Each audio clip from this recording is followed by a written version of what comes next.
Okay. Hello, everybody. So I want to start a series, and the series is going to be on the book, The Indisputable Truth.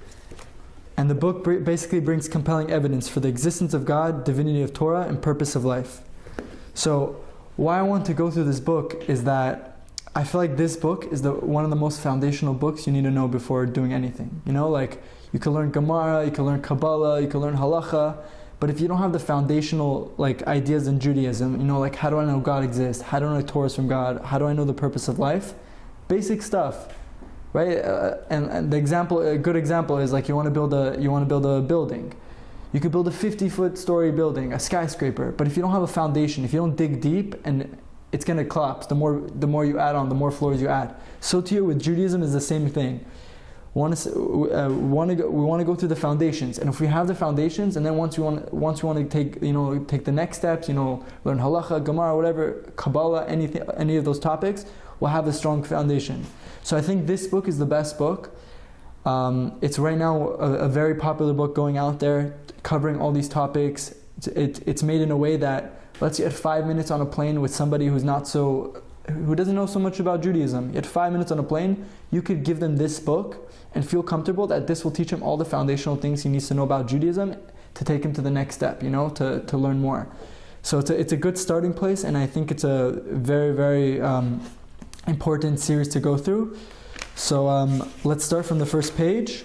We're using the second edition of the book. And before we start, I want to say two things. I want to say why it's important to go through these topics. Why do we need to know God exists, the Torah is from God, purpose of life? Who cares? Why do we need to know Judaism is true, that's the one and only religion, that there's no other, and that every other religion is man-made? What's the importance of that? So I'll tell you number one. We don't want to live a life of doubt. If you go through your whole life and you don't know what you're doing is true, you're never going to take it seriously. You're never going to give it your utmost effort. So many people, when it comes to Judaism is not a serious thing. If they have other priorities in life, that would always come before Judaism. Why? Because they look at Judaism if I look at Judaism as a leap of faith religion, as almost every single religion and cult. There's a rabbi, he emailed every religion. Before he was doing a research project, and he emailed every religion, and he asked all these people, Christians, Muslim, Buddhists, how do I know that your book is from God? Where's your evidence? So basically, he even emailed Orthodox Jews and Reform Jews and conservative, or every type of sect and religion out there. And the rabbi told him, and the people responded in the email, and basically every religion said, listen, at the end of the day, it's a leap of faith. We don't have evidence, we don't have proofs, we're taking that's the beauty of the religion. You're taking a leap of faith. That's why you deserve heaven, right? Everybody, even the Reform and conservative Jews didn't really have an answer for it, But when it came to the Orthodox Jews said what? The Orthodox rabbis that they emailed in the study, they said, we do have evidence. Go look at Esha Torah. Go look at, they have a seminar proving how Torah is from God, how God exists and purpose of life, all these topics. So that's the beauty of it. We don't want to live a life of doubt. When it comes to especially Judaism is a religion where for example, it's expensive to be a Jew. Kosher food costs more money. On one holiday you have to spend maybe $50 or $60 on a lemon, quote unquote, an etrog, right? Why can't they just get a lemon? Let me use an apple. Why do I have to spend $60? What? It costs $1 in a store, maybe even less. Or sending your kids to Jewish school, or so many things, or fasting one day of the year. Why should I fast for one day of the year? Why should I do that? So if you don't know, and you're just taking a leap of faith, and especially as a Jew, what makes you different than anybody else, right? And why should you take it seriously? Maybe it's not true. Maybe you're just wasting your time. Maybe you're spending all this money, all this time, all this energy for nothing. So thank God, as Orthodox Jews, as Jews who live by the Torah, right? Even the word Orthodox is a new word. There's no such thing as Orthodox. It's either Jews who study and live by the Torah, and Jews who don't, right? So we're lucky that our religion is the only religion out of all the religion and cult that has actual evidence for it. And that's why in this book we're going to go through all the evidence, and once we go through that evidence, we're going to look at Judaism differently, and it's going to make us, appreciate it differently, and Now when I do something, when I do a mitzvah or whatever it is, I spend money on Judaism or I spend that time and energy, I'm not doing it for nothing. That's number one. Number two, why do we need to learn through these topics? I think it's out of curiosity. I don't know, it doesn't make sense for me that someone would go their entire life, if there is a creator, and if he did give a book to humanity of how he wants humanity to live and there is a purpose, I think everybody, just out of curiosity, should be dying to know what that is.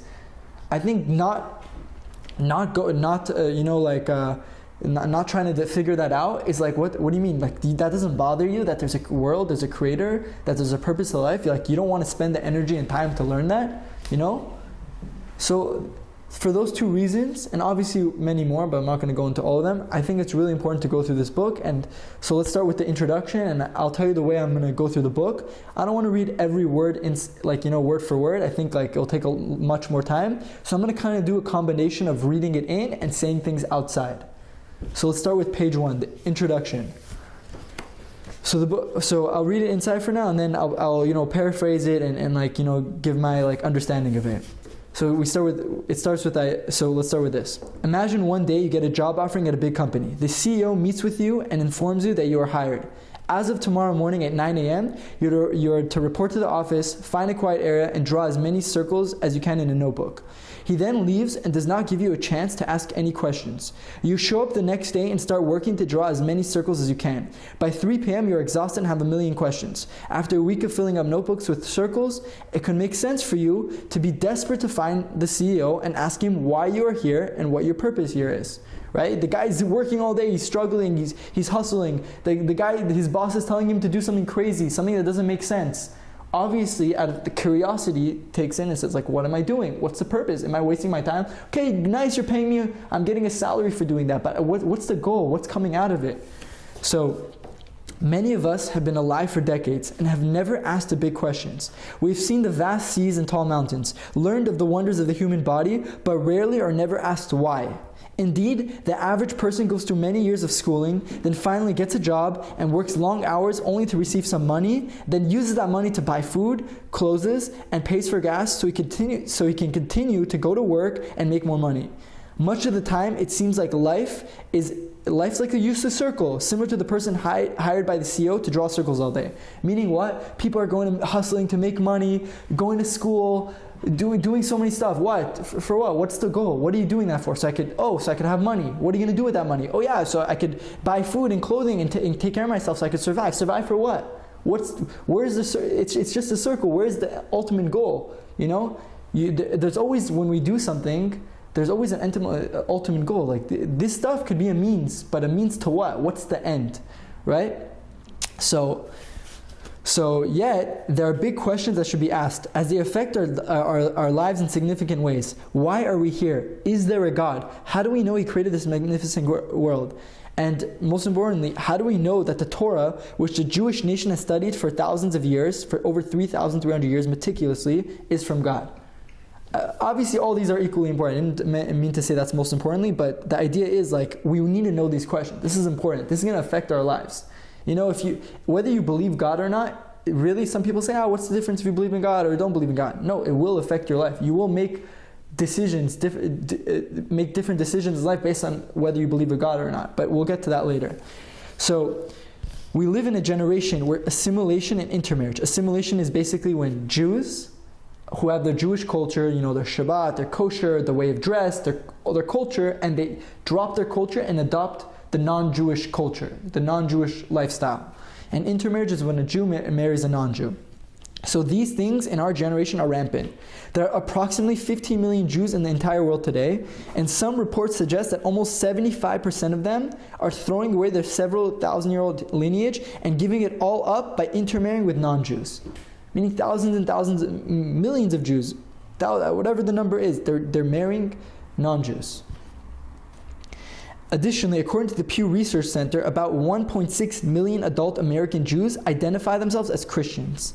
So out of 15 million, or almost 2 million already, identify as Christians. Additionally, according to the Pew Research Center, about 1.6 million adult American Jews... I read that again. Furthermore, let's see. Lost the spot. Oh yeah, okay, next thing. 20% of American Jews describe themselves as having no religion at all. So now, 2 million of the 15 million consider themselves as Christians, different religion. 20% of the American Jews, so how many American Jews are there? 6 million Jews? Whatever that is. They describe themselves as having no religion at all. Nothing. Furthermore, secular Jews travel around the world, experimenting with different cultures, seeking spirituality in ways foreign to true Judaism. And as a matter of fact, about 40% of practicing non-Asian Buddhists in America are Jewish. Meaning what? We have the Jewish people, and already so many of them, unfortunately, and I know some of them don't know any better, they never studied Judaism, but they don't know, they're literally giving up their Judaism. Either giving up their Judaism by converting to another religion, either giving up their Judaism by not identifying at all. Whatever it is, they're giving up their Judaism. And now, ask the question, have you ever wondered why this is the case? Like, now we know these numbers. Why? Why is that? Do you think these Jews ever read through the 5 books of the Torah, the 5 books of Moses, studied the Talmud, and then rationally chose to reject it all? Meaning these Jews, they didn't like one day say, okay, you know what, I want to convert to Christianity. Let me first investigate whether Judaism is from God or not. Then once I investigate, then I will, then I'll choose to reject it if it's true or not, and then move on to the next religion. No, they never ever done that. Right? They never studied anything, they never looked into it, they just converted to other religions or dropped Judaism without looking into it. In truth, most people don't even know there are 5 books to the Torah. And that's like a basic fact, and that's obvious. If you ask a Jew, how many books in the Torah? 5 books of Moses. Most Jews don't even know that. Most have never been privileged to spend a day in private school to learn the basics of their heritage, right? At least some Jews, they went to Jewish school, most haven't. And of those who attended Jewish schools, even the ones who were religious, went to Jewish school, or had some kind of tradition, the sad reality is that their Jewish education might not have felt any relevant to them. Meaning what? Jewish school is just another, Judaism is just like another religion. It's just some, traditional stuff. What does it have to do with my life? I got born into being a Jew, what does it matter, right? So it's not relevant to them. And they may have gone through 10 years of private school and never addressed important topics such as how do we know there's a God, how do we know the Torah, that He gave the Torah, and it's not just made up by people, or the topic, what is my purpose in this world? Meaning, I could have, forget the guy who never even went to Jewish school, forget the guy who never even how to study Judaism. Even the people who are studying Judaism or have some type of connection to some kind of Hebrew school or Jewish school don't even know the basic foundations. So needless to say, we call that a kal v'chomer, the people who never had an education. If the people who had an education don't know, needless to say the people who never had an education, right? So the purpose of this book, what's the goal of Indisputable Truth? Is to provide the reader with compelling evidence that there is a God, right? And we'll get into the ramifications of why that's important. And that He gave the Jewish people the Torah. And once that's established, the second purpose of the book is to address our purpose in this world. And our goal, the authors are writing, is to enhance our perspectives on life, to look at life through a different lens. With all that being said, we challenge the reader, and I'm saying this to anybody listening to this recording, we challenge the reader or the listener that before you cast Judaism to the side by ignoring it, by not giving it attention, the religion you were born to, the religion your parents are from, right? Before casting it aside by ignoring it. So you could cast Judaism aside by ignoring it or by exploring other religions. These are the 2 ways to cast it. Why not see what your own religion has to offer? Check Judaism, before you toss Judaism to the side and toss it into the trash can, God forbid, check Judaism out. That's basically the author's claim. That's what the author is trying to say. Look at your own religion before you move on. So that was the introduction. Now we're on page 2. There's 2 parts to the book. We're on part 1. Part 1 is basically proving God, proving Judaism. And then part 2 is on purpose of life and the ramifications of that. So part 1, ideas we need to consider before beginning. Okay. Ideas we need to consider before beginning. Reality is not relative. Western society has taught us to think that everyone has the right to their own beliefs. Everyone has the right to their own beliefs of reality. And that even if two people contradict each other, they can both be right, since everything is relative. However, this is illogical, because true reality is not relative. For example, say we have two people, one who believes in God and one who doesn't. There's no true reality where both people can be right. Either if there's a God, the atheist is wrong, and if there's no God, the believer is wrong. Both people can't be right. You can't have a reality. Again, we live in a reality. There either is a God or isn't a God. There can't be both people are right. So if two people are walking in the street, one has like, I believe there's a God, and the other guy is like, well, I don't believe in God. One of them is right and one of them is wrong. They both can't be right when their beliefs are contradictory. There's only one correct answer. I already said a bracha from before. Okay. So here is another example. Imagine your doctor looks at an X-ray of a person's broken arm and tells the person, hey, your arm is broken. Now is the person going to say, well, in my opinion, it's not broken?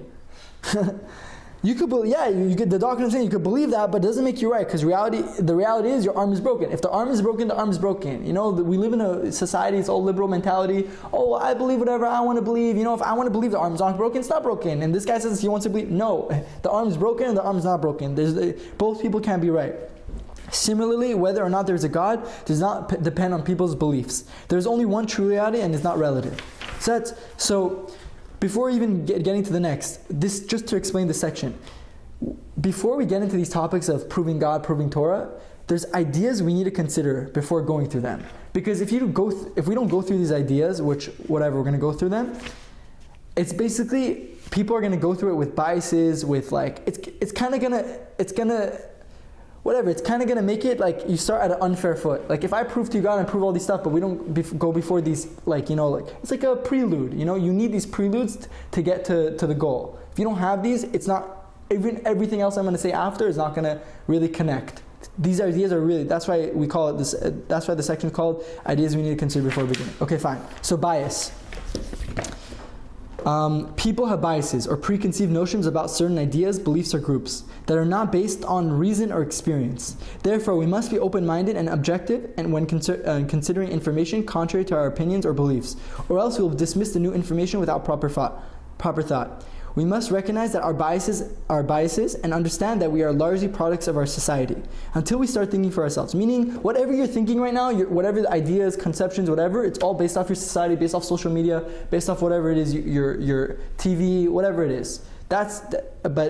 So your beliefs, that's going to be your beliefs until you start thinking about them consciously. Bias is common in many forms, such as authority bias and confirmation bias. So authority bias is when you believe a person in a position of authority is correct because you think they're trustworthy. For example, you might believe what a leader says because of their position, even though they might be wrong or lying, right? So, the Hamas terrorist, right? He's a leader. He's leading Hamas, right?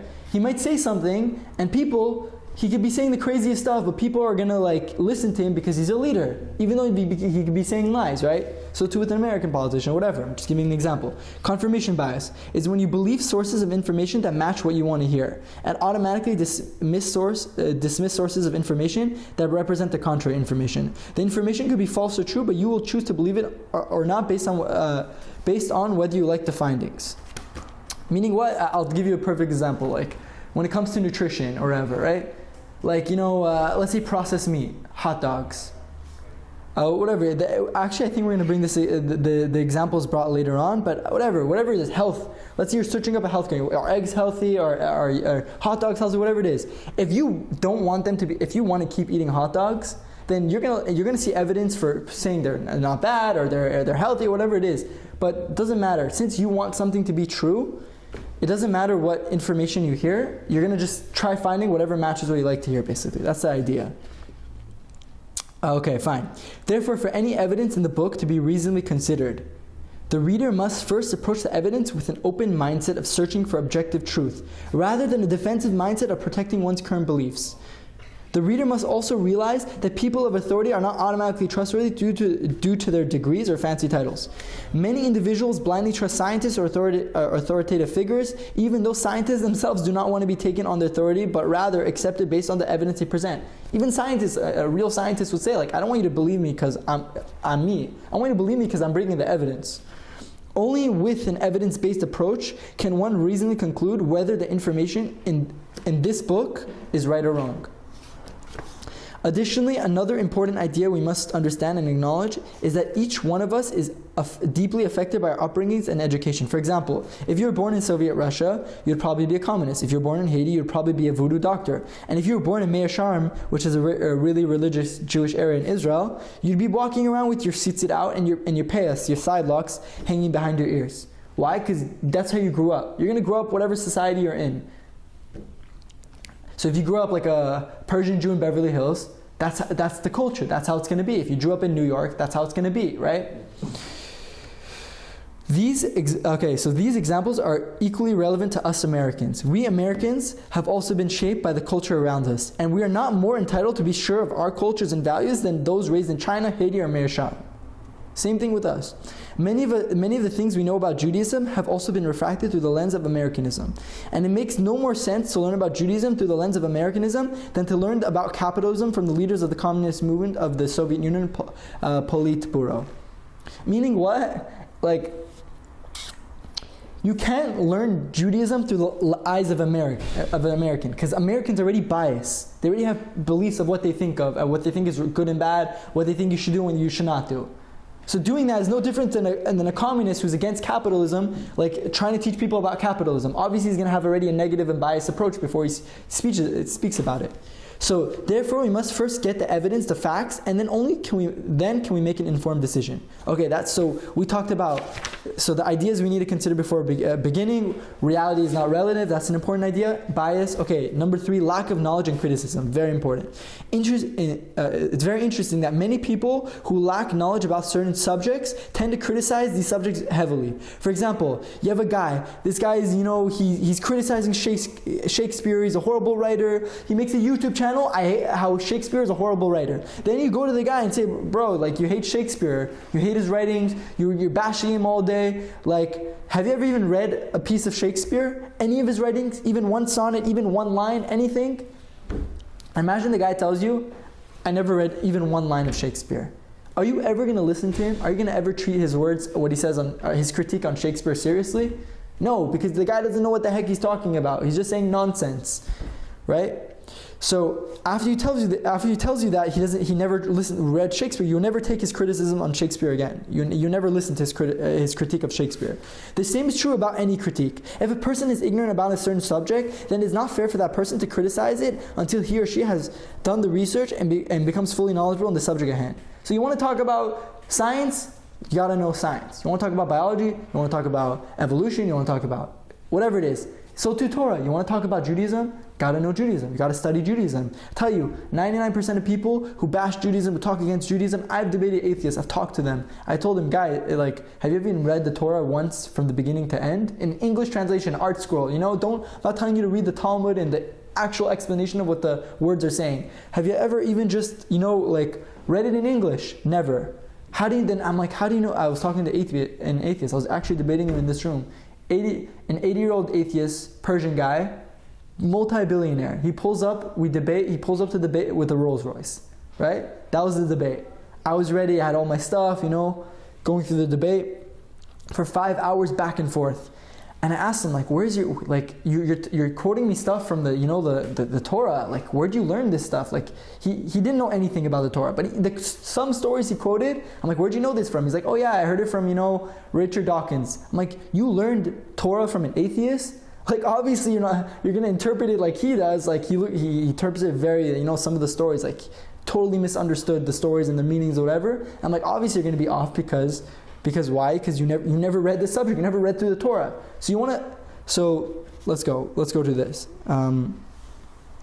The same is true about any critique. If a person is ignorant about a certain subject, then it's not fair for that person to criticize it until he's done research and becomes fully knowledgeable on the topic. Meaning what? Therefore, before criticizing religion, science, or any other subject, one must first become thoroughly knowledgeable about the subject, obviously from reliable sources. Otherwise, the criticisms are just a mere reflection of ignorance and biases and carry no weight.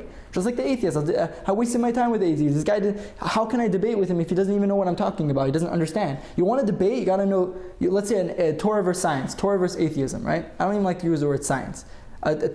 The guy, you have to know both sides in order to debate. You can't just know one. Okay, so that's the other idea, lack of knowledge and criticism. Now let's go to the, I think this is the fourth idea.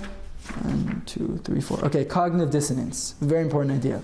Cognitive dissonance is when one faces ideas, beliefs, or values that contradict one's own beliefs, values, actions, desires, resulting in psychological stress. To remove the stress, one needs to remove the contradictory information by dismissing it in some way. For example, people who just start to smoke cigarettes usually know the health risk of smoking, which leads them to experience an inner fight between their desire to smoke and their awareness of its dangers. People usually resolve this emotional conflict and even reach a point where they smoke without emotional stress by either dismissing the danger altogether or reasoning that their situation justifies their smoking. So the smoker says, you know what, he knows smoking is bad, he knows it causes cancer, but what does he say?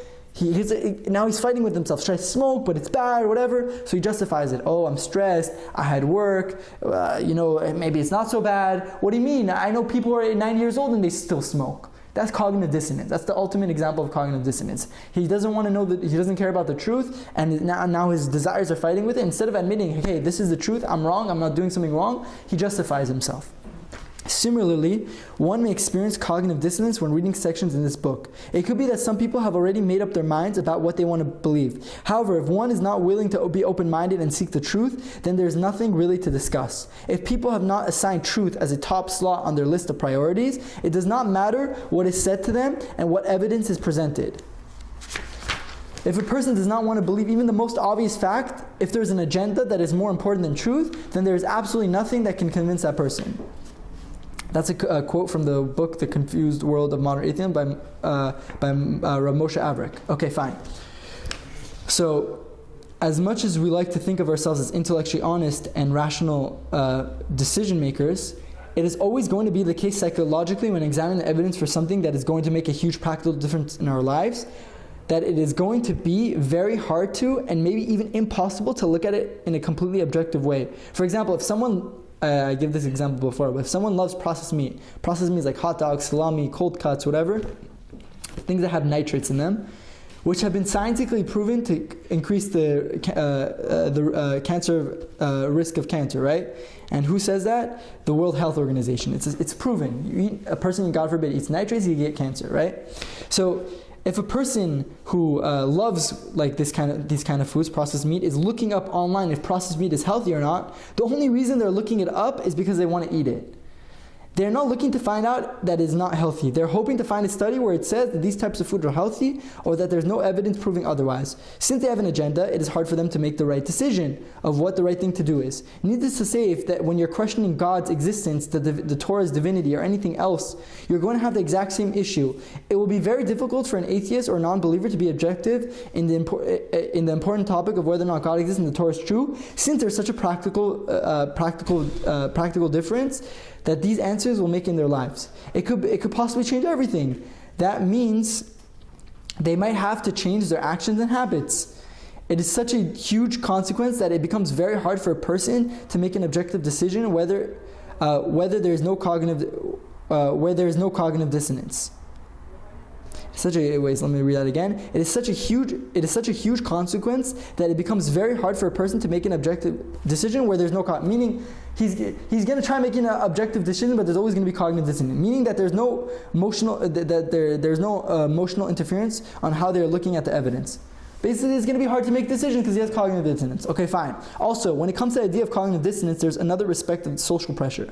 Even if I'm really convinced something is true, if me living by that truth puts me at odds with my family, friends, or society, or with people that I respect, why? Because maybe they're going to think that I'm weird or strange because I'm doing that thing. So no matter how much we actually think something is true, since there's a certain social pressure, it will stop us from living differently from the people around us. For example, it is hard to be for people to be vegetarians when all their friends are meat eaters, and when because everyone's gonna think, bro, you're crazy, or why are you being vegan? You're like, bro, it's healthy. I'm eating less meat and dairy, like whatever, right? If someone wants to be vegan. So what happens? He wants to be vegan or vegetarian, and everybody around him is giving him a hard time about it. And so what is he going to do? So even if he wants to, his friend group is going to make fun of him. What are you're being vegan? What, you're trying to be healthy? You care about long lifespan? You care about not dying from, atherosclerosis at age 50 from a heart attack? What is this? What's wrong with you? And he's embarrassed. Even though that's the truth, he knows it's the truth. You can't deny it. Even those people admit that's the truth. But what do? Let's put it in the back of our mind. Let's not think about it. Let's only think about now. Who cares about the future? But even if that's the case, the guy's because he knows people are gonna judge him, he's gonna dismiss the truth. Additionally, it is hard for a person to become. Additionally, I'm giving another example. It is hard for a person to become religious when many of their friends or family are anti-religious. Let's say someone wants to become religious, he wants to believe in God, he wants to believe in Torah, he wants to live with morality in his life. But half everybody he's friends with doesn't care about God, they don't care about morality, they don't care about, having meaning and purpose in their lives, they don't care about good or bad. That's not even a question to them when they make decisions in their life. It's just like a side, that's more of a subconscious thing, not a conscious decision for them. And what happens because of that, and again, I think LA, that's a very, for us being in LA, that's that's something we face, like in the society around us. That we might, it's hard to, why should I become religious? I want to become religious. I want to, get closer to Hashem, get closer to God. But people, are judging me. People are going to say this, people are going to say that. So we have to have that in mind, that the truth is the truth no matter what. And we got to live by it, because why? The truth is ultimately good for us. Whether it's health, whether it's, living a moral life. But yeah, okay. With all that being said, one must not let their emotions play a role in their conclusions. Remember, desire is a driving force in people's decision making. Most of us tend to refuse to accept certain ideas if they run contrary to our desires. However, a person must realize that one's desires do not carry any legitimacy on the quest for truth. What I was saying before, it doesn't matter what you feel like, what you don't feel like. This is the truth. That's the end game. Emotions can cloud a person's judgment or perspective. Therefore, when going through this book, going through the Indisputable Truth, a person must be objective and be open to the truth. We must let our logic guide us, our logic guide us on the quest for truth, not our desires. Mind over matter. So when going through this book, be a judge, not a lawyer. What is a lawyer? A lawyer argues for the side that has hired him. His goal is to win the argument. He doesn't care about the truth. My guy is guilty. I'm going to do whatever I can to defend him. I don't care if he's O.J. Simpson. It's for sure guilty. I don't care. I'm going to do whatever I can to defend him because I'm trying to get money, basically, right? But a judge, if he's not corrupt, a judge strives to be objective. He weighs both sides of the issue to discover the truth. He doesn't care. I'm not defending. I'm trying to figure out what the right thing is. I'm trying to figure out who the criminal is. That's how we have to be, like judges and not lawyers. With all that being said, let's put our emotions to the side and start this journey to truth by examining the evidence.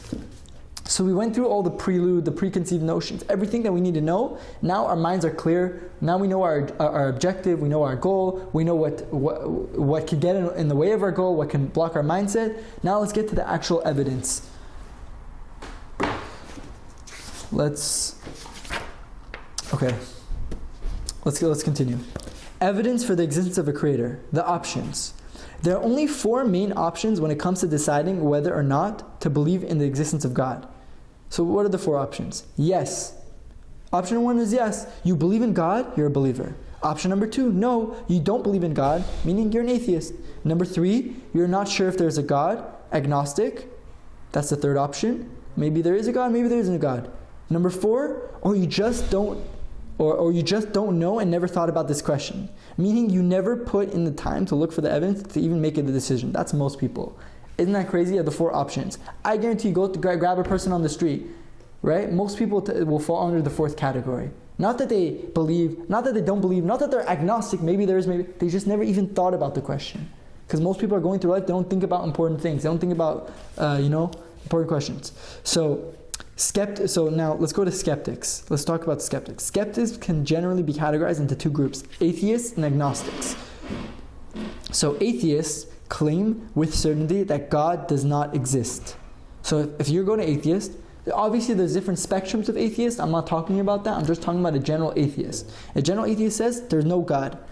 This claim that God doesn't exist, though, is impossible to say with certainty and is flawed altogether since there's no evidence for such a claim. If someone says, I know God doesn't exist, I'm going to say, where's your evidence? You have no evidence. You can never prove God doesn't exist. You can only... I'll continue and I'll explain. For someone to claim something that does not exist, if you want to claim something doesn't exist, you would need to know everything else that does exist. This means that since the atheists don't know everything that exists in the universe and have many unanswered questions, they have no right to make a claim that they know for sure that God doesn't exist. Meaning, if, God forbid, if someone says, "Oh, I'm an atheist, I don't believe in God," then I'll say, "How do you know God exists? Where's your evidence?" You're going to say, "I know for sure." Well, maybe God's on the moon. Maybe God's not anywhere. God's not physical. But I'm just saying, like, maybe God is there and you just can't see Him. Maybe He exists. You don't have evidence. Disprove it. It's not. You see what I'm saying? So there's two options really. But I'm going to continue reading. But the two options are what? You either there's evidence for God's existence, meaning you believe in God exists, or you're not sure. That's the only two options right now on the table. So let's go to the option of not being sure, the agnostic option. Agnostics, meanwhile, don't necessarily believe or disbelieve in God's existence. It is an unanswerable question to them, since they believe that it is impossible for one to know with certainty if God exists or not. In truth, however, when it comes to the question of God, being agnostic is also not a valid position. This is because technically, you can look at anything in life and come to a conclusion of yes or no or maybe regarding its truth. But in the world where decisions require action, you will need to make up your mind and either act as if something is true or something is not true. So although a person could be agnostic in terms of his beliefs, at the end of the day he has to make decisions. For example, say an agnostic is confronted with the option to pray in a life-threatening situation or not. Whether this person ends up praying or not, we could all agree on one thing: he has made a decision. This is because in the real world, a person is going to have to make decisions. This is the number one issue with being agnostic. It could only be true in theory but not in practice. The second problem is that many agnostics, when they actually need to make a decision, for example, like whether to pray or not, usually choose not to pray and not side with God. It is almost like that by not deciding, this is by default a decision. So if you decide not to act and be passive because you can't know if God exists or not, or if the Torah is true, then your decision not to act is a decision. The big question and issue is, why do the agnostics default to the side of assuming that and acting as if God's existence is not true, rather than assuming and acting as if God's existence is true? Meaning what? If someone says he's agnostic or doesn't believe in the Torah, point is that when it comes to the game day, for example, let's say it's Yom Kippur, right? Someone says, I don't believe the Torah is from God. I don't know if the Torah exists or not. I don't know if the Torah is from God or not. Let's say someone's agnostic, forget on believing God, agnostic on the idea of whether the Torah is from God. I'm just giving an example. So when it comes to Yom Kippur, right, the day you have to fast for an entire day, now he has to make a decision. Am I going to fast or am I not going to fast? So he's not sure. He says, maybe the Torah is from God, maybe it isn't. But if he chooses not to fast, then him not choosing is the decision that he doesn't believe the Torah is from God. Because even if there's a slight chance he believes the Torah is from God, he would keep it. So you see, at the end of the day, in theory, like we were saying here, it's a theory, yeah, you could be agnostic in theory. But when it comes to practicality, you got to make a decision. And your decision will show whether you're really agnostic or will show whether you're a believer or not believer. There's no way out, basically. Even so, being agnostic basically is not an option also. Okay, despite the flaws with atheism and being agnostic, a person can still try to object any evidence that will be presented in this book, since it is impossible to show physical proof for the existence of God. Meaning, okay, yeah, atheism and agnostic, fine, we knocked that out. But I'm going to bring all the proofs of how do you know God, how do you know Torah, and people are going to still say, what do you mean it's impossible? How are you going to show physical proof? And they're going to say, what do you mean? After all, God's not a physical being. Therefore, if we're physical beings, how can we prove something that is not physical? When we want to prove physical things, we use our five senses: seeing, hearing, tasting, touching, and smelling. If this is the case, then how can we prove the existence of a creator, God? How can we prove God exists? How can we prove how can we prove the existence of a creator that is above the physical? If we're how can we prove something that's not physical, basically? Since God cannot be sensed through our five senses, we need to bring compelling evidence and then use our abstract thinking and logic to conclude whether or not there's truly evidence for the existence of God. Meaning what? You can't use our five senses, but we have the sixth sense. What's the sixth sense, quote unquote? It's logic and common sense. Okay, yeah, I can't see God, can't taste God. But just because I can't see something, taste something, or whatever, smell something, or whatever, or touch something, I can still know if something is true or not. You see what I'm saying? You don't have that's not the determining factor. Why? Because we have logic and common sense. Through reasoning, logic, deductive reasoning, and analyzing, you could figure out if something is true or not. So, as a side note, it is important to understand that when we use the words prove or proof throughout the entire book, we really mean compelling evidence or / reason. We simply use the word prove or proof for simplicity purposes, and we say it's brought down in the footnote that there's a major difference between the definition of proof versus reason. So if you want more information, check out there's a video that we quote. Person could check that out there to see the difference between those two words. Okay, let's do one more section. Okay, probability versus improbability. So this is where the decision making comes in. Now, even if we were to bring compelling evidence for the existence of God and the veracity of the Torah, a skeptic might say that we do not have complete and absolute proof for the divinity of the Torah and the existence of God. The philosophers take this discussion of absolute proof a step further by asking, how do you know 100% that you're not dreaming right now, or that you were not created 5 minutes ago with all your memories built in? Meaning you can't prove that.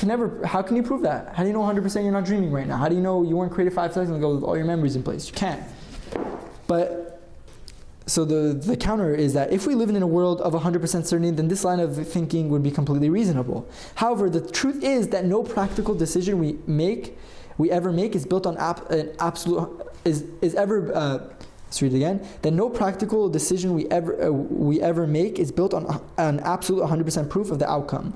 For example, when we get into a car to drive to the grocery store, do we know with full certainty that we will not get into an accident? When we turn on the tap to get a drink of water, do we have complete knowledge that the local water, meaning the water that's coming through the drains, is not contaminated? On the wedding day, do the bride and groom have 100% proof that their marriage will last?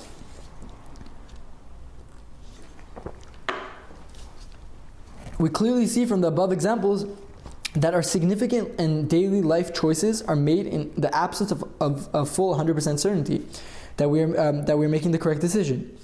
Meaning what? Oh, someone says you don't have 100% proof. Then I'm going to say, buddy, every decision you make in your life, you make a decision and you don't have 100% proof and you still make those decisions. Because making decisions, and especially the way you live your life, you don't have to know something 100% because there's no such thing as 100% proof. But we don't live in that reality. We live in the reality of evidence, right? So if you're going to make a decision, if you're drinking, like right now I drank this. How do I know that, God forbid, there's not poison in this? How do I know? Well, I'm living in the reality of probability. Meaning there's a higher probability that there isn't poison than there is poison. Because why? Because every time someone uses the same machine to get water, they've never been poisoned. They use the same tea bag company, this is tea, right? They've never got poisoned. So I could assume based off probability that this hasn't happened in the past, I could project that and say, okay, me drinking this tea, nothing's going to happen. It's not going to be dangerous. There's no poison in it. But someone could say, what do you mean? But it's possible. It's possible for there to be poison. Maybe something happened and like a hole went in the ground and someone put poison. Maybe someone's trying to, kill everybody. We don't know how do you know? So you know what I'm going to say?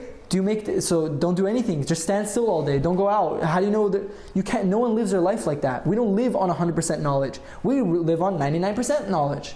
And we consider 99% as 100%. Really?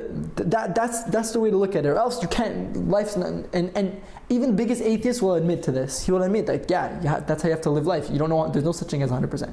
Anyone would admit to that. But again, I don't have 100% proof for God exists or Torah is from God, so that's a problem. I don't know. 99% is as if it's 100%. That's good enough evidence. That's good enough evidence for you to drink your tea and not be scared. It should be good enough evidence, to believe in God or not. That's very compelling and strong evidence. Okay, fine. Meaning good numbers. So let me read this back. We clearly see from the above examples that our significant and daily life choices are made in the absence of full 100% certainty that we are making the correct decision. Instead, we make our decisions based on probability. This means that when we have two options before us, we look at the probability of both outcomes and choose whichever path has the greater probability of helping us achieve our desired results. So, in the grocery store example, we choose to drive to the store because we understand that the probability of arriving there without an accident is far greater than the probability of getting into an accident. Therefore, even though we take a small risk to our life by driving to the store, the probability is so low that we take it without the probability is so low that we take it without a full guarantee of safety. Meaning we'll rely on the probability. There's a footnote here, but I'm going to skip it. It's a little bit long. Okay, we see from here that although we don't have 100% absolute proof of something, that still doesn't stop us from making decisions in real life. Okay, therefore, if we make the claim that we cannot believe in God until we have absolute proof of His existence, then we are in a sense being intellectually dishonest and hypocritical with ourselves, and are applying a double standard. We are perhaps subconsciously changing our criterion as to how we make a decision simply because the consequences are more significant. Okay, so however, this is no reason to change the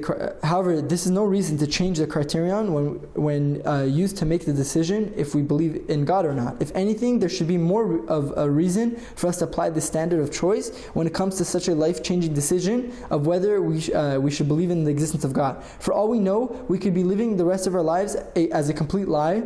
So we must take this decision as, if not more, serious than any other decision we have to make on a daily basis. Meaning, making a decision to drink tea is not such a big decision, but you still make a decision.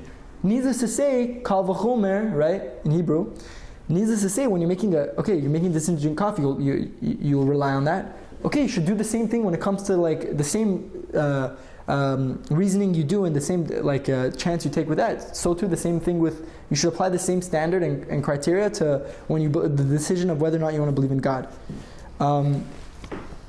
Okay. See here. So how where are we for all we know? Okay, let's go. I think we're here. This means that we must put in the effort to examine the evidence at hand and determine, like we do with every other decision we face, if there's a greater probability or improbability of God's existence, and then try to move forward based on the conclusion we make. Okay. Before we present to you the countless proofs that point towards the probability of God's existence and the divinity of Torah, we need to make a clear distinction between probable explanations and possible explanations. There are many possible answers to the most fundamental questions about how the universe came about, but they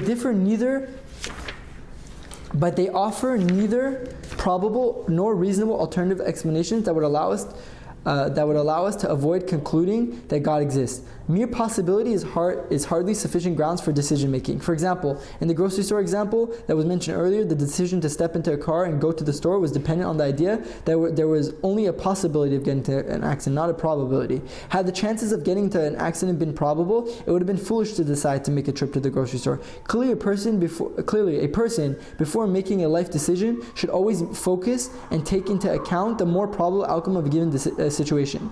According to Judaism, then, the proper and justified approach for the question of God's existence should be that although it may be possible to explain the creation of the universe in a way that rules out God's existence, none of these explanations are as probable as God existing. It is important to keep this distinction between possibility and probability in mind while evaluating the arguments that we will soon present that prove God's existence and the divinity of Torah.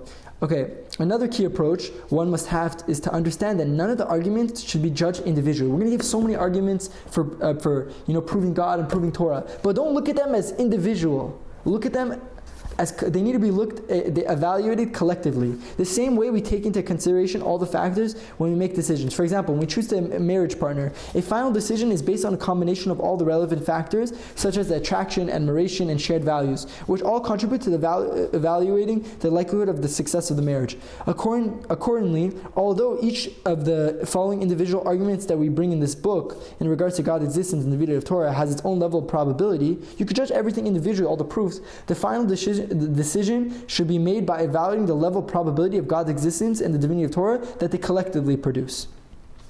Meaning what? When you add each proof together, I'm reading the footnote, when you add each proof together, each additional proof strengthens the other. So, I'm not going to finish the footnote, but the idea is what? That don't look at it individually, look at it collectively. Because if you look at it collectively, the probability goes higher than looking at it as one, each as a single, each individually. Okay. All right. Belief versus knowledge. Moreover, a very common claim people have is that they believe in God's existence. The issue with this is that believing suggests having blind and indefinite faith. For example, you're probably reading this book while sitting in a chair. We're sitting in a chair right now. We never say, oh, I believe I'm sitting on a chair. We know we're sitting on a chair. The answer is that, right? So do you believe you're sitting on a chair? You know. The answer is you know you're sitting on a chair. To say you believe that you're sitting on a chair means that you are somewhat unsure. This same concept applies to people who say that they believe in God. Although we said before that there's no way to present 100% absolute proof for anything, that still doesn't mean that you can't know that something is true. The only reason you know something is true is because you have compelling evidence for it. We don't want to live the rest of our lives doing something if we're not sure that what we are doing is correct. Many religions actually require a person to have blind faith, but that means to put trust in something without having logical reason to do so. In life, we want to make decisions based on logic and intellect, not blind faith or belief. Instead, we want to know if God exists. Okay, and final paragraph, and let's finish with that for today. In regards to the title of the book, The Indisputable Truth, what does it mean? What does indisputable mean? The word indisputable doesn't mean 100% proof. So we said we can't prove anything 100%. The word indisputable, it sounds like you're saying we have 100% proof. So it doesn't mean that. As we explained earlier, since there's no such thing as 100% proof for anything, we simply make choices in life based on probability. So what does the word indisputable mean? The word indisputable in this case doesn't mean that one can't see both sides of the argument. Rather, it simply means that when one examines the evidence on both sides, the conclusion that any rational person would come to is indisputable. Meaning that since the evidence is so compelling, it would be unreasonable to claim that is not true. Meaning, what does indisputable mean? Indisputable means I have so much evidence that you can't argue with. Like you're trying to put someone in court. It's a murder case. You find his fingerprints on the gun. You find his clothing there. You find they track his location. It was there at the exact same time. So you have so much evidence. Do you know 100%? No. But the evidence is so strong. It's so compelling that it's indisputable. You can't argue with it. Can't argue with it. That's the fact. That's the reality. That's what the title Indisputable means. Indisputable truth. So let's finish with that. Next time, we're on page 10. The next topic we're going to go on is now the evidence for how we know God exists, the first cause argument, and let's finish with that.